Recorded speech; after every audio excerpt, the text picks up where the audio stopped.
The Benjamin Dixon Show is only possible with listener support. Go to www.thebenjamindixonshow.com to register for our blog and join the Progressive Army. And now, ladies and gentlemen, You're now about to witness the truth. It's the Benjamin Dixon Show. Welcome. Testing 1, 2, 3. Welcome. Welcome, ladies and gentlemen, to the Benjamin Dixon Show. I am your host, Benjamin Dixon. I can barely hear myself, so I wonder if you can hear me okay.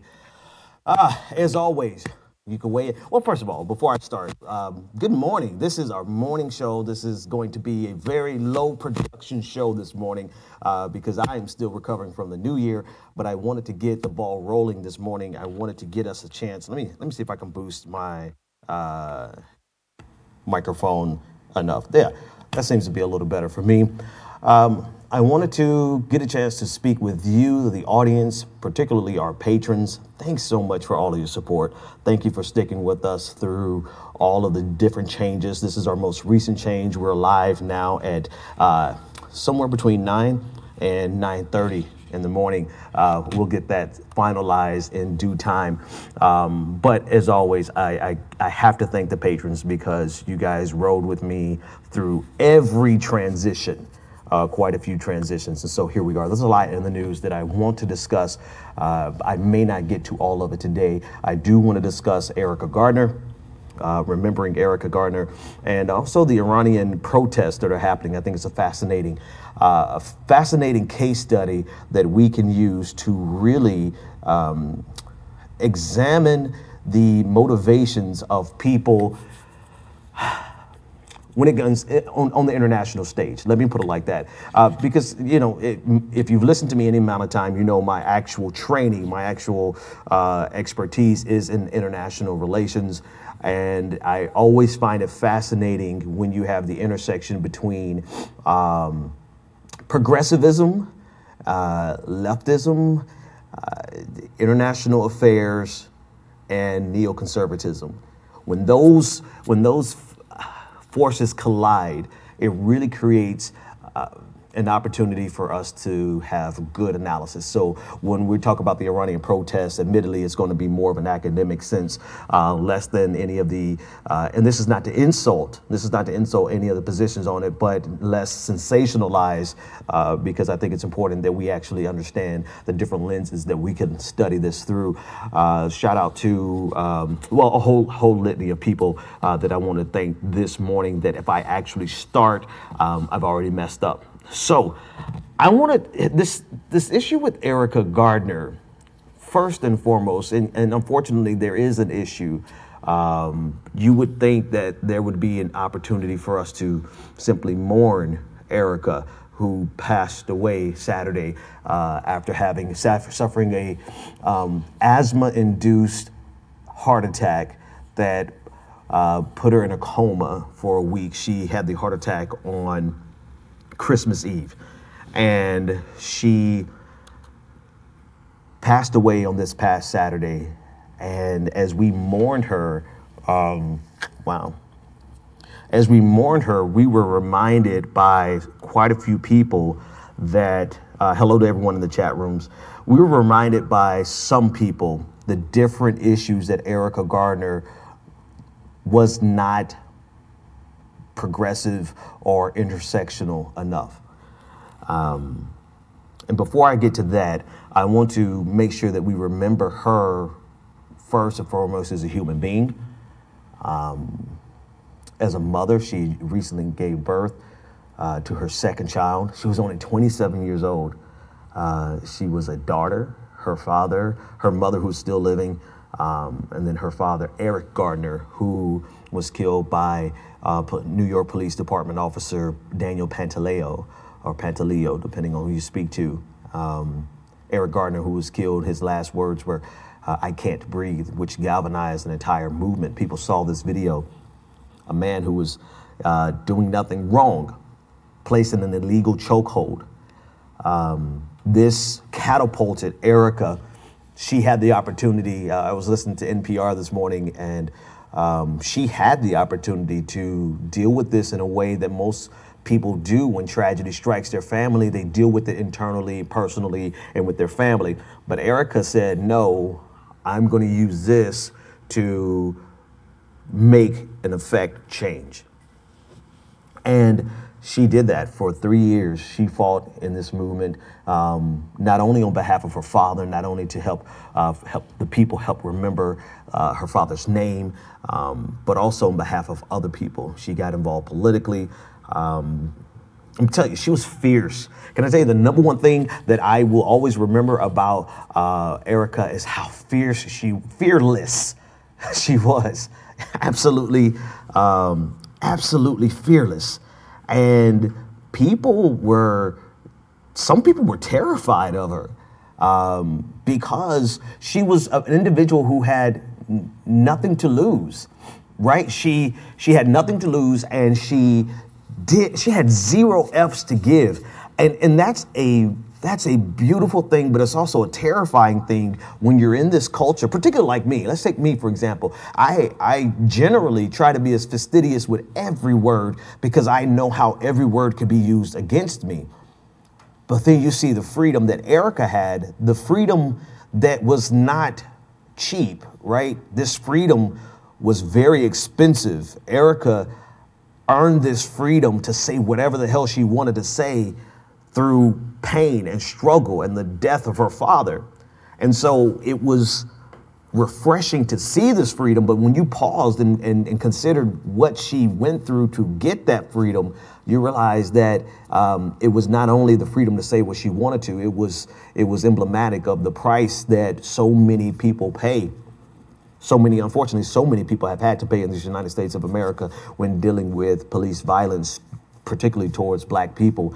And then you also consider the intersection of her being a black woman and how disproportionately the families who are left, they're black women who are left to deal with the aftermath of police officers. And she had a freedom that I did not have. And she used that freedom to speak truth to power, no matter who. Barack Obama, didn't matter. Bill de Blasio, he got the business. Eric Holder, he got the business. Hillary Clinton, she got the business. It didn't matter. Donald Trump, whoever, she had this liberty and the freedom to speak truth to power, no matter who. And it was something that I admired, but it's also something that many people feared. And because of that, a lot of people shut her out. And I think that's something that we have to remember also, that a lot of these organizations that are giving voice in memoriam for Erica, they did not give her airtime. Matter of fact, one of the reasons she had to come on my show to give one of her last, if not her last interview, was because these media organizations shut her out. I mean, let's just be real about it, right? So the reason she was on my internet show versus on CNN or MSNBC or News One was because a lot of these organizations took offense to how she directly challenged Barack Obama, Hillary Clinton, the establishment, and, that's what it was. And so this is a sobering reality that, these are all the lenses that we have to consider. Let me take this off my head. It's early in the morning. It's a little colder in Atlanta than I'm used to in the South. Great weather for Boston. But these are all the different lenses that we have to remember about Erica Garner, all the different ways that we should remember not only her as an individual, as a mother, but her as a freedom fighter, but also remember her as a person who was blacklisted. I mean, literally blacklisted by some of the same people we consider to be allies. And then after she passed away, she was also remembered by several other communities that did not have favorable memories of her.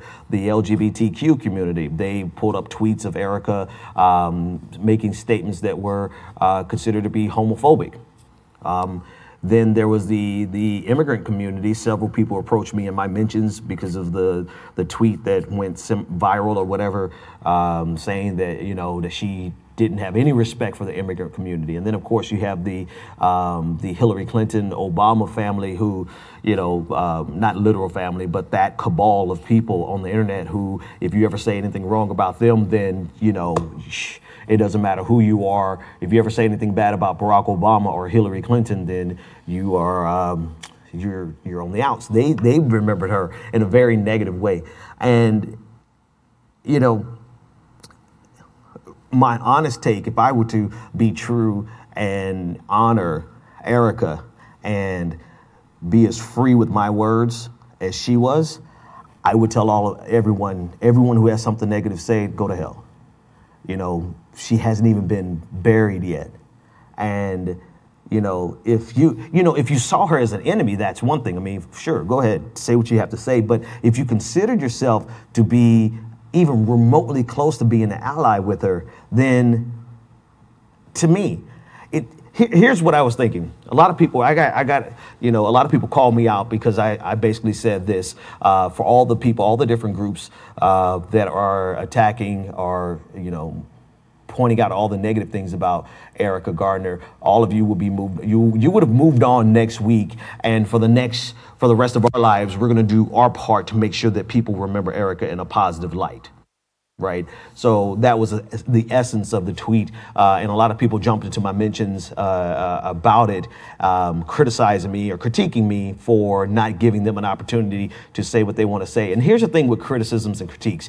Everybody has a right to do whatever the hell they want to do. Right. This is clear. You could say whatever you want to say about Erica Garner. Nobody's going to stop you. But so, too, you can't stop our voices. Our voices that would say, no, she wasn't perfect. Yes, she was. She had some problematic, I guess would be an understatement, tweets. But, you know, this was a 27-year-old woman. If she was white, they'd consider her a girl. But I digress. You know, a young woman. And she was propelled into a movement. She was thrown into it by force. She didn't get into this voluntarily like I did. She didn't get into this navigating the nuances of intersectionality and analyzing what's right and what you should say and what you shouldn't say. She was thrown into it and not really given opportunity. She took it. Now, hang on. Let me stop mid-sentence. I want to stop mid-sentence.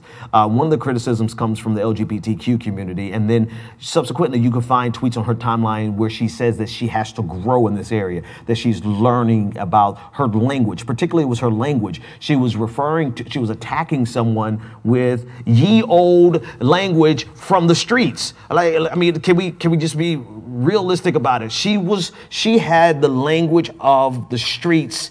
And so do I. I just knew coming in, because I voluntarily got into this, that I have to shed all of that before I get out here.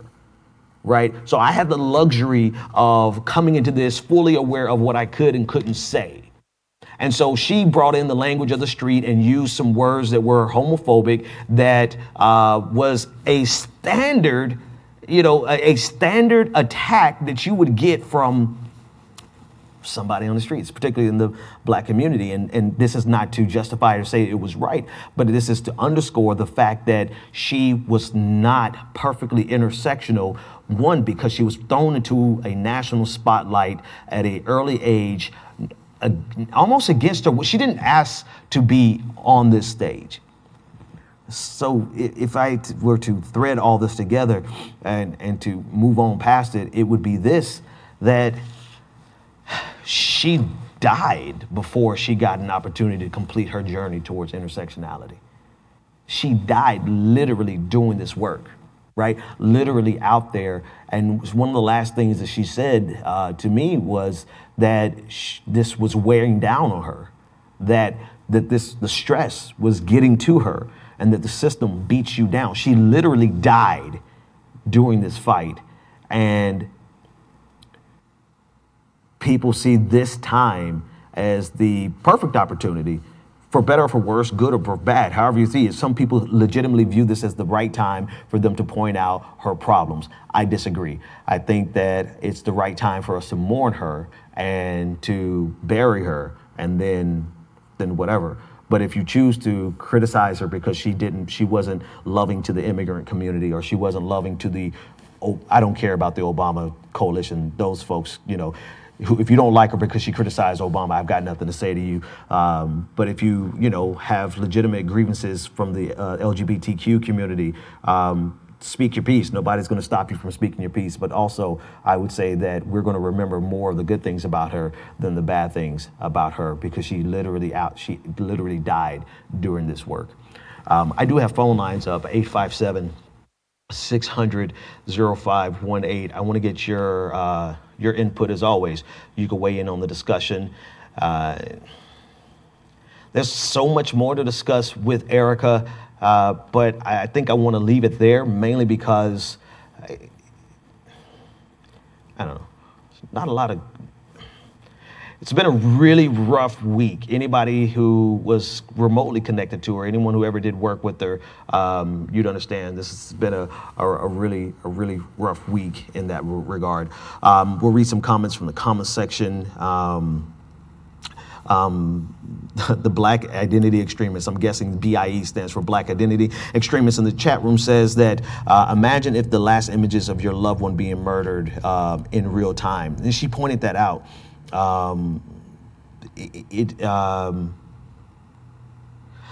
Dangerous You're Not on YouTube also said, I was just about to comment on the fact that it doesn't excuse her that she was thrown into, but at the same time, she had potential for growth. And I think that's the most important thing, right? Here's actually, I do have one last thing, and I'm glad I read that. Here's the thing, like, this may be semantics or pedantic, but if you weren't criticizing her directly to her face when she was alive, why are you doing it now after she's dead? I tell you why. This is not to challenge you. This is not a rhetorical question. Well, maybe it is a rhetorical question. But the reason you're challenging her after she's dead is because of all of the outpouring and attention and love that is being given to, that's being fomented to the top of the national conversation. I mean, think about it, right? You had plenty of opportunity to go at her directly and have this dialogue, and have a dialogue such that it could help her to grow, because we all have to grow. But I don't recall this happening as when she was alive. I see this in reaction to all of the national attention, all the love, all the outpouring, all the tears, all the pain that's fomented to the top of the national discourse because of her death. And so to me, this is somewhat reactionary. I'm going to get in trouble for this, but I'm just going to take a lesson from, did I drop my microphone? Here it is. I'm going to take a lesson from Erica and just speak my piece. I see a lot of it as reactionary to the fact that a lot of people are grieving her. And so to me, that becomes problematic, because if it was about a genuine conversation about how do we forward this, how do we forward the Black community in particular, because the language that she used, I'm not going to read the tweets, but if you go and find the tweets, she has the language, absolutely has the language of the Black community, the urban Black community, the young urban Black community, stuff that's being said, I mean, stuff that you would hear right now in our communities. Maybe in other communities, I can't speak for other communities, but I can tell you just from our communities, this was such a problem.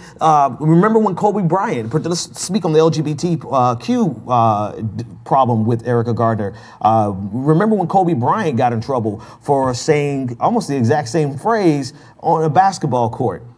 Right, and the GLAAD came out and, and rightfully so, called him on the carpet, right? And he was held accountable for it. So I only say that to say that this is a deeply rooted problem in the Black community that needs to be addressed every single step of the way, which is why I'm not attempting to silence anyone who has this criticism, but I do have to ask the question, like, why now and not when she was alive? Why was there not a concerted effort to address this while she was alive? And I'm sure somebody did. But it's to say this, now that she's dead and gone, it's on the it's every well, it's not everywhere. Let me not be hyperbolic, but it is coming from quite a few corners, not only from the LGBTQ community, but from some of the immigrant community who felt that she didn't have a concern, or that she had a direct lack of concern for immigrants, and that she was focused only on her issue and not the immigrant community. And my thing is this: if this is how I feel personally. I'm not asserting this as a fact or even as an analysis. I'm just saying how I feel personally, and what it is. So you can attack me accordingly. But if you wait until I express my love and mourn someone to point out something that you could have said when they were alive, then to me, you're not so much attacking them. You're attacking my compassion for them, my hurt for them, my attention that I'm giving them, the fact that I'm grieving, that we are grieving Erica Garner. You're not attacking the issue, you're attacking our grief. I could be completely wrong, but that's how I feel. And people generally are, when they're in their feelings about something, they have the potential of being wrong. So I'm not saying this as a means of being an asshole, because you guys know when I'm an asshole, I directly try to be an asshole. But I am saying when I ask myself the question, why now and not when she was alive, it's because of all the grief and outpouring for Erica. And to me, that's problematic. And I probably am wrong, but that's how I feel. All right, 857-600-0518. Let's talk about the Iranian protest. This is a very low production episode today, again, because I said I got in late, woke up late, but I was not going to not do a show this morning because of how dedicated my patrons are, who I think I did maybe 8 shows in December instead of my normal 16. And the patrons were right there for me. Didn't lose too many. So I'm like, low production or not. Tomorrow we'll have all the videos. Tomorrow I'll have all the bells and whistles. And actually, before I go on, let me test a couple things. That's camera 2. I got a little remote here. Let's see. Camera 1 is, oh, that's a bad shot. Camera 3 is what I want. There we go. Huh, I might like this shot better. What do you think? Move that over there. All right. So actually, no, camera 1, camera 2. Let's go to camera 2. All right. The Iranian protests that are happening right now, it's fascinating from an analytical perspective.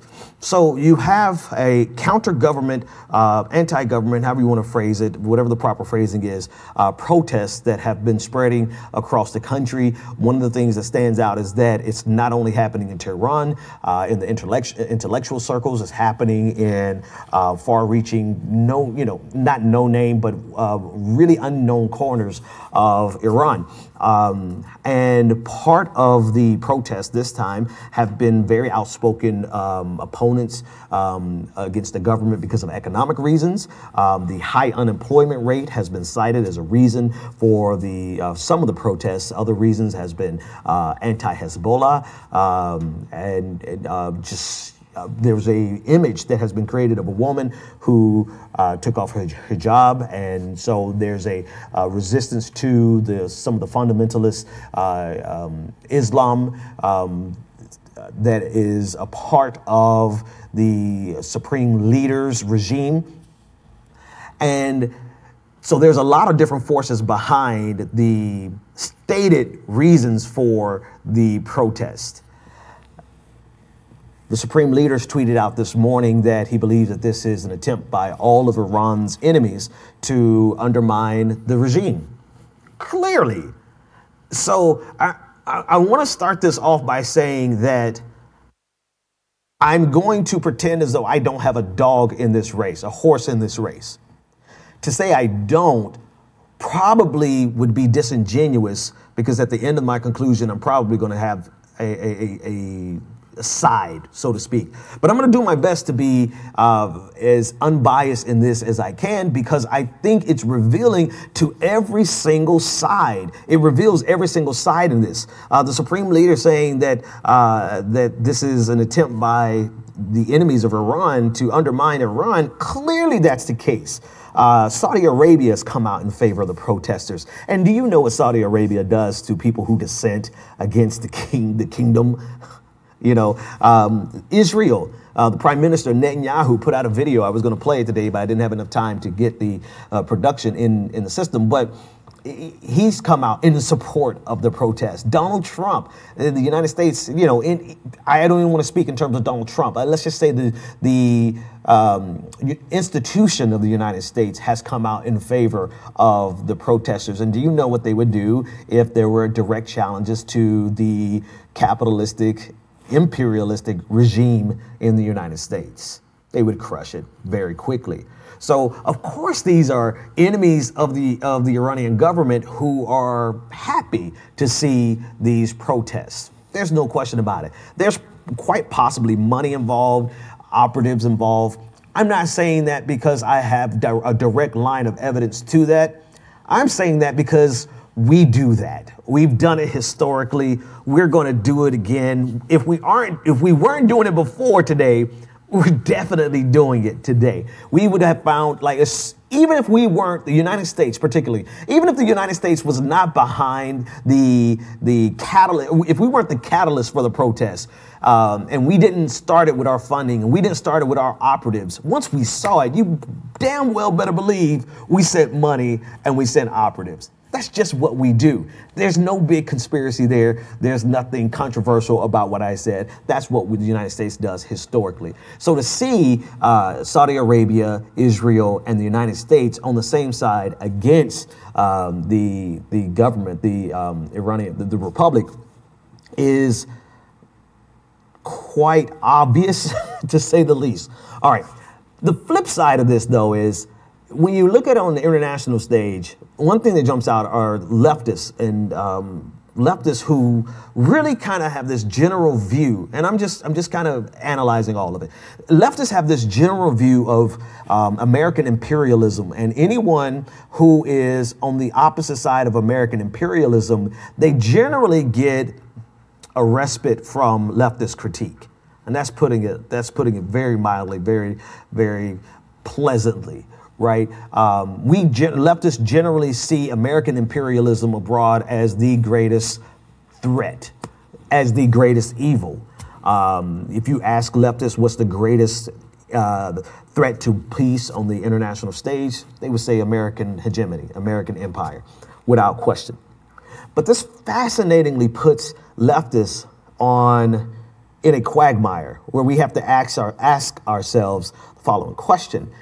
If the United States is opposing, or right, scratch that, start over. If the United States is supporting a revolution, and that revolution is against a regime that is themselves oppressive, you know, human rights violators. I mean, I don't think we're really going to sit here. I don't think anyone is going to sit here and defend the Iranian regime, with the exception of their autonomy and their ability to, you know, do as they see fit because they're in power. That's like the only way you can actually defend this regime. But it always it always begs the question, or puts us in this fascinating space where we're viewing American imperialism and its support of a revolution, and then we have a negative view of the revolution.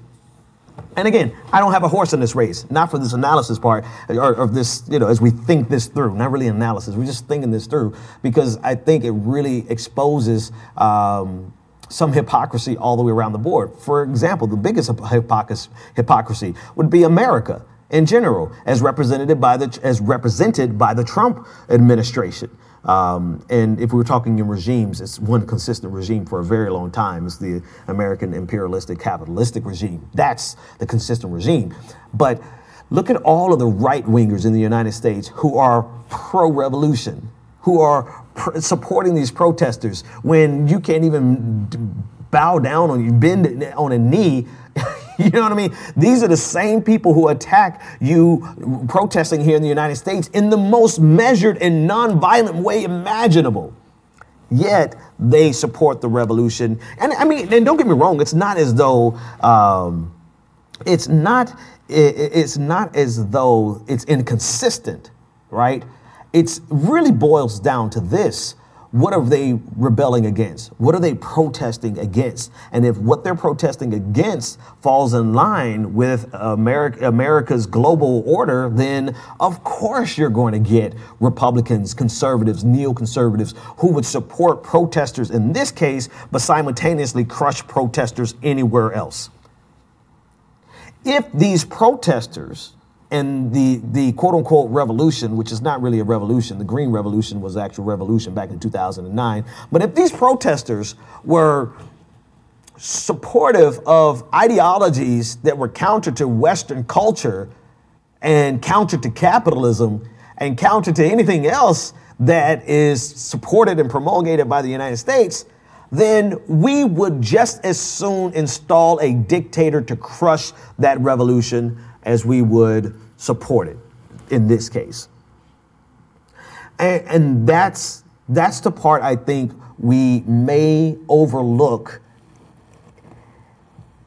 in terms of leftist perspectives. It's easy for us to see it from the conservative point of view, from neoconservative point of view, from American imperialism point of view. It's very direct. Of course, they're going to support these protests because these protests have right-leaning overtones. These protests are anti-Islamic in terms of how it's spun, how you can spin it. These protests are I'm trying to tread very lightly here, but these protests fit very neatly into the Judeo-Christian worldview, right? So they'll gladly accept Iranian protest, even though they won't accept Iranian refugees or immigrants, right? But to them, it's very, very consistent. On the flip side, where it's not as consistent would be like Catalonia, right?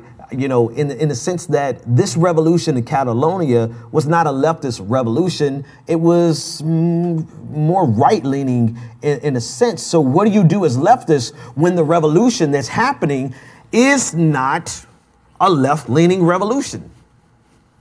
And do we have some of the same proclivities?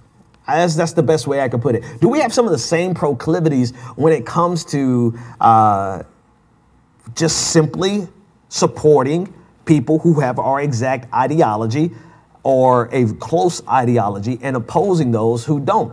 Or do we oversimplify it and we use the incorrect shorthand of saying anyone that the United States government supports must therefore be wrong? Because if that's the shorthand that we use, then even though we may be right in Iran, we may have been right in Libya, we may have been right in Syria, and I'm saying those not as declarative statements.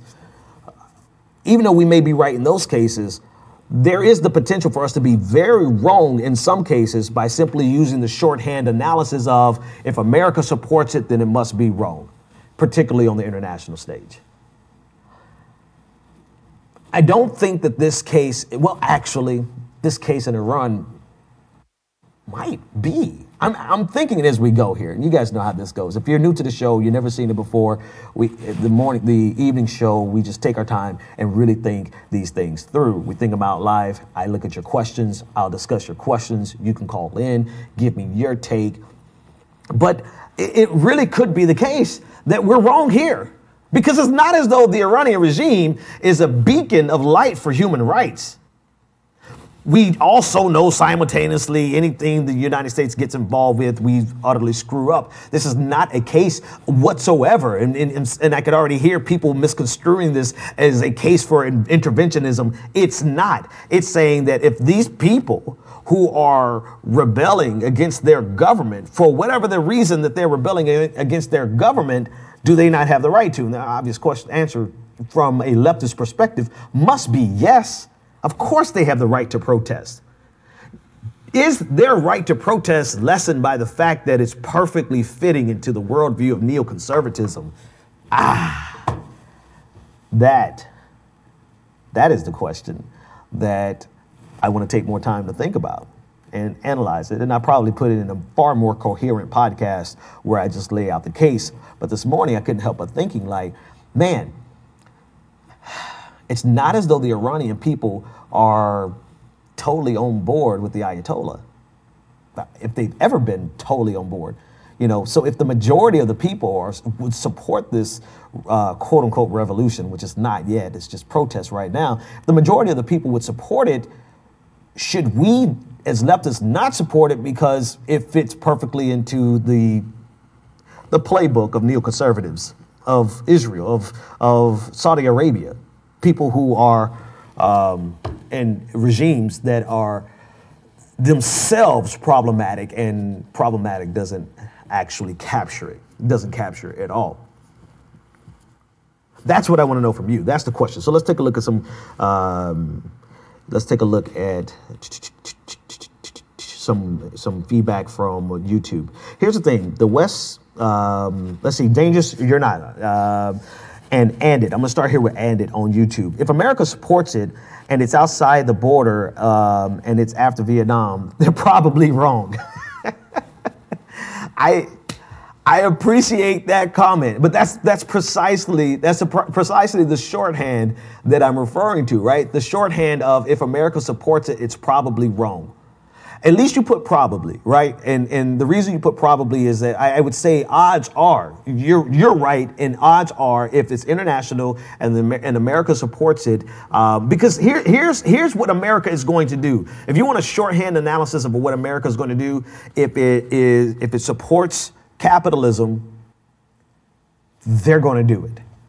If you have a population of people who collectively oppose capitalism, and the population, the majority, if the majority of a population oppose capitalism and they want to install some other type of economic order in their borders, the United States of America does not give two rats' ass about democracy. They will insert a dictator to make sure that that dictator crushes that opposition to quote unquote free markets.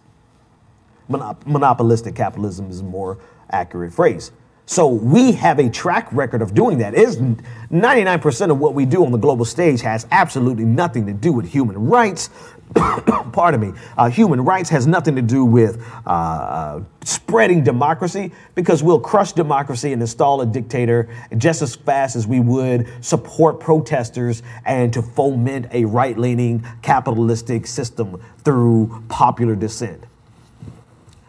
But that does not always mean that it's absolutely wrong, particularly if the people in a population are doing the rebelling themselves. The people in the population are rebelling against the human rights violations. The people in the population want something different. I mean, I guess if we could go up one other level of analysis, it is, where do we as leftists fall? We can't have a shorthand. I think that's the whole answer to the question, is that we cannot afford to have a shorthand as leftists in how we analyze it. Because where do we fall when a population wants something different than the regime? Forget about the United States, because I think a lot of times we look at this through the lens of the United States too much, and we cripple our analysis and make everything American-centric and completely disregard the will of the people of that population. So are we on the side of the people, or are we on the side of a regime? Because sometimes they're totally different. In a lot of cases, they're totally different. And what happens when that regime is a leftist regime, but the popular uprising is not? What do we do there? Do we become pro-regime? Or do we justify the fact that we're pro-regime because it's the United States that opposes the regime? I just don't want us to get this shorthand. I'm going to use it. I think it's the 10th time I've said the word. I don't want us to have this shorthand analysis of saying that everything the United States supports is wrong, because that becomes an American-centric view, and we continue to perpetuate this where we completely ignore the will of the people. And I'm not even talking about Iran at this point, because we actually don't have a lot of information about this yet, but we've seen this play itself out over history. over the last century, particularly the 20th century, right, where you have the popular uprising, but the United States supports a particular regime. And now we're seeing quite the opposite. Now we see a popular uprising that's being supported by the United States, and our gut reaction is something's wrong here because the United States couldn't possibly be on the right side of an international issue. Regime versus the people. Let's read some more comments. Here's the thing. The West can keep an eye on the situation, but they should avoid throwing gasoline on an open fire. I absolutely agree. Absolutely agree. And like I said, here's where America is generally always wrong. The very first thing that we're going to do, as soon as we see opposition to a regime that we don't like, we're going to throw money and operatives into the fray without question. So even if the United States wasn't the catalyst in Iran, you damn well better believe the United States has sent resources over there to throw gasoline on the fire. And it also said, we're like a dozen past boy who cried, we need an intervention.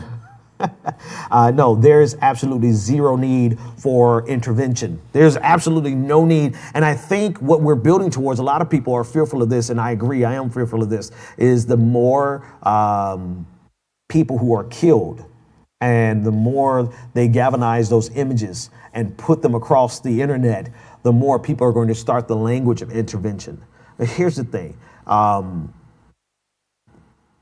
Actually, there's a whole nother level of analysis. But before I get to that, here's the thing is that if this is something that's started by the people, then allow the people of that nation to work this out. The question, though, also becomes, I actually probably need to honestly take a step back and do a paper on this, an academic paper on this, because the question then becomes, when would leftists intervene?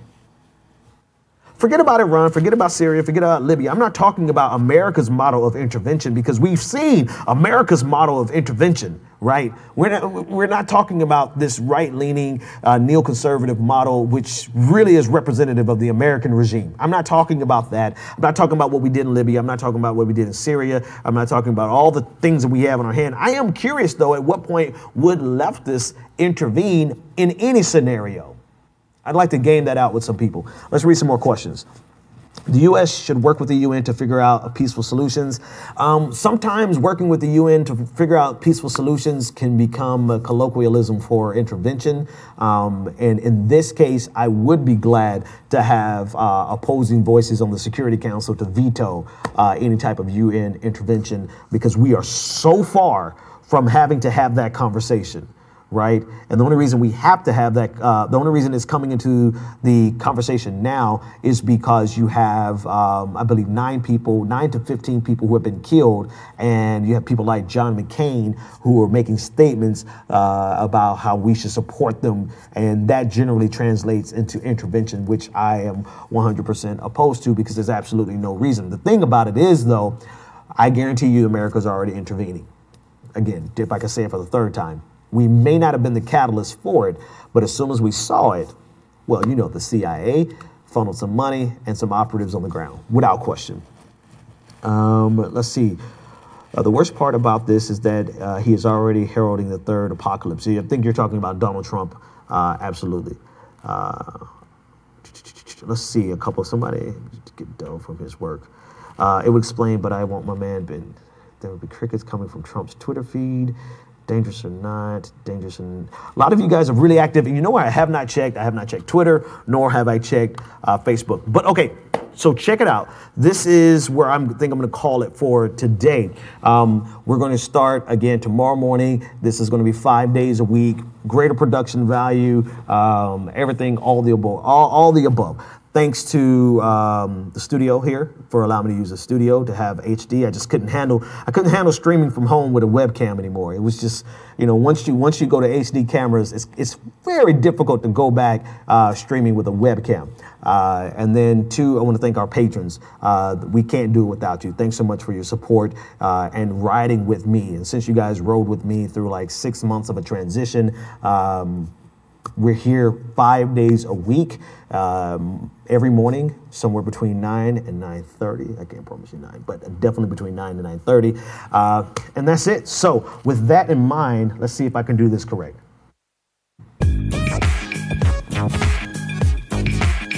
The Benjamin Dixon Show. Show is only possible with listener support. Go to www.thebenjamindixonshow.com to register for our blog, join the Progressive Army, and support The Benjamin Dixon Show. It's Ben Dixon. If you like this episode, be sure to share, like, and subscribe.